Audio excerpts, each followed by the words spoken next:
You might have heard the news. The ATF has arrested a brave man from the Empire of Florida for the heinous crime of selling drawings online. It's the autokeycard story. What are they? Drawings? Machine guns? Just what the heck is going on? Let's talk about it.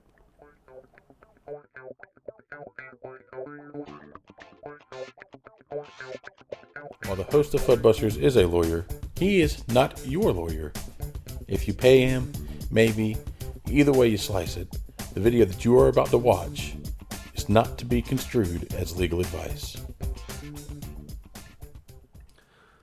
Some of you might be wondering, well, what the heck is an autokeycard? Well, it's this thing. A stainless steel thing about the shape of a credit card with a very conspicuous drawing on it. Something that looks kind of like a lightning link. The drawing appears to be laser engraved onto the material, I'm told about 5/1000ths of an inch deep, which is not terribly deep. So you might be thinking, well, what is that thing scribbled onto the little stainless steel card? To understand that, we got to go back to the early 80s. Back then, law enforcement were wigged out about machine guns, saying they were outgunned by drug traffickers and other individuals engaging in recently illegal business that the government had recently decided to very violently enforce against. You see, it was perfectly legal for law-abiding Americans to register new machine guns, and the fear was that should criminals register machine guns, they could totally use them in the drug war, the war that the government was very miserably losing. And we can't have that. So they were pressing to close the registry or outright ban machine guns. That way, law-abiding people couldn't continue to peacefully keep and bear full autos because we're tough on crime or something. The position was generally that only law enforcement should have new machine guns. Pay no mind to the fact that the only murders I could find record of committed with registered machine guns after '86 were done by law enforcement officers. That's not really relevant. Around 1986, companies were going nuts trying to crank out and register as many machine guns as possible before the cutoff. There's a lot of interesting statistics from this time, like West Hurley producing more Thompsons than they ever had in any year. One of the companies to get clever here was SWD, who you might know for their stint in producing Mac 10s and 11s. Neat. SWD came up with a clever little device. It hooked over the disconnector on a then common Colt SP1 AR-15 and was timed to ensure the hammer dropped when the bolt closed, thus making the gun full auto only. How these work is the little thing, again, clicks over the disconnector, and that thing at the back is not actually fixed in place, but it pivots. It's held in place by the rear takedown pin, and when the bolt on an SP1 closes, that rear piece will pivot forward, which will cause the bottom of it to go backward, pulling the disconnector from the hammer and firing the weapon again. Now again, this would make the gun full auto only. It wasn't an incredibly sophisticated solution, but it was an elegant solution to be able to crank out autoseers cheap and fast, and get them onto the NFA registry before the cutoff. Still, only about 900 of these were made by SWD and smashed into the registry before the May '86 cutoff. They now trade hands for about 15 grand, which makes it one of the most highly appreciated assets by weight over the last 40 years. Unlike more traditional drop-in autoseers, this one is designed to work specifically with the Colt SP1 bolt carrier. If you're going to use it in something else, it's going to take some tuning and modifications. So let's get back to the autokeycard. It has what appears to be a drawing of something that looks very similar to one of these on it. We've seen many times that the First Amendment protects a very wide berth of speech. It's been found to include code, sculpture, art, music, and even silence. If you ask me, or any really rational person, a drawing of something on a piece of steel, whether it's by a laser or a pen, seems like art until it's actually used to create something else. Kind of like how patent drawings are supposed to give you enough information to be able to actually recreate the thing. So having the patent drawings, I would argue, does not mean you have the thing itself, but rather patent drawings. So what the heck is the ATF even hinging their hat on here? Well, they haven't said it openly in the charging documents or whatever, but it seems to be them asserting the concept of indexing. You may have heard of some retro AR lowers that had a fake third pinhole, which was in actuality just an inscribed circle. These were sold without much issue for a while, then one day the ATF had a bit of a fit. Their position was that drawing a circle where a hole would otherwise go was the same as actually drilling the hole, and thus believed these clone receivers were machine guns.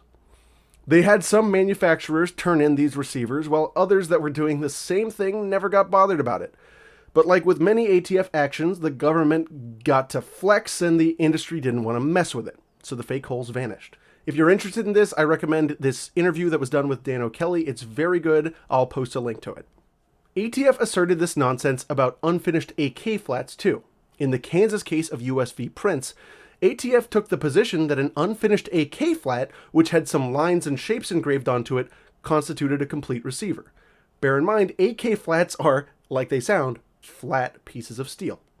Luckily, the court wasn't having it. Consider the following hypothetical. If you drew lines on a piece of paper, the lines being where to fold a paper airplane, would you have a piece of paper with lines or a paper plane? It seems the ATF was of the opinion that that would be a paper plane. The court found this repulsive and disagreed. It wrote, "The court simply does not believe that a flat piece of metal with laser perforations and holes constitutes a firearm. Rather, the flat piece of metal is somewhat akin to a piece of paper with lines drawn on it as a guide to make a paper airplane. Although making the plane might be the intended use, it is not an airplane until it is properly folded. Until that time, it is a patterned piece of paper." I think this logic is sound, and while the case didn't go so well for Mr. Prince on other grounds, the court's findings that the flat was not a receiver were not reversed by the Court of Appeals. Basically there, the 10th Circuit was of the opinion that even though the feds were mistaken about the flats being a firearm, the mistake wasn't grave enough to render anything found in the subsequent search of Prince's home inadmissible. So how it was in that case, again, this is Prince, a different case. The feds believed this was a prohibited person. They saw that he bought an AK flat. They called the flat a firearm to justify a warrant, but it wasn't actually a firearm. Still, they got the warrant to go bust his door down and search his place for this firearm. Then they find other illegal stuff. The Fourth Amendment requires that if a search is illegal, the government can't use anything it found in the search. This is commonly referred to as fruit of the poisonous tree. An illegal search is a poisonous tree, and thus all of its fruits are icky. What the 10th Circuit did in Prince's case is basically say, well, the tree was like kind of poison, but not poisonous enough. So the government got to eat the icky fruits, namely the couple pounds of marijuana it found, and show its lunch to the jury. So that case was kind of screwed up in the end, but not on the firearm definition. The 10th Circuit basically said, it's not a firearm, but you can still use that evidence. I think the same concept as to the definition relates to the auto keycard issue. Now remember, we're not talking about firearms, but we're talking about something specifically designated in the definition of machine gun, which is that thing designed solely for the purpose of converting a firearm to full auto. Is this one of those, or is it a drawing and nothing else? I think the latter. A lot of people think the auto keycard was one of those pop-out deals, right? Where it's already cut all the way out and is just held in place with some tabs.